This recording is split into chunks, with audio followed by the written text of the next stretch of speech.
શું આપ માતા બનવાના છો? અભિનંદન. હવે જરૂરી છે પૂર્વ પ્રસૂતિ તપાસ. માસિક ન આવે ત્યારે પ્રેગ્નન્સી કીટ વડે સગર્ભાવસ્થાનું નિદાન કરો. નિયમિત તપાસ પ્રથમ 3 માસમાં 1 વખત, બીજા 3 માસમાં 1 વખત, છેલ્લા 3 માસમાં 2 વખત. આમાંની એક તપાસ મેડિકલ ઓફિસર દ્વારા જ કરાવવી.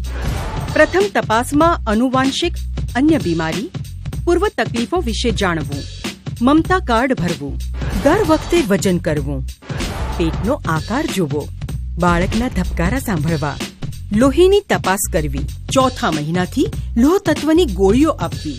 હિમોગ્લોબિન 11 ગ્રામ હોય તો રોજની 1 ગોળી, હિમોગ્લોબિન 7 થી 11 ગ્રામ દરમિયાન હોય તો રોજની 2 ગોળીઓ, હિમોગ્લોબિન 7 ગ્રામથી ઓછું હોય તો દવાખાને મોકલવા. ચોથા મહિનાથી કેલ્શિયમની રોજની 2 ગોળી. 3 માસ પછી સગર્ભા અવસ્થા દરમિયાન આલ્બેન્ડેઝોલની 1 ગોળી. પ્રથમ 2 તપાસમાં ધનુરની 2 રસીઓ. સ્વસ્થ માતા અને તંદુરસ્ત બાળક એ આપણું ધ્યેય છે, તો પૂર્વ પ્રસૂતિ તપાસનો બીજો કોઈ વિકલ્પ જ નથી.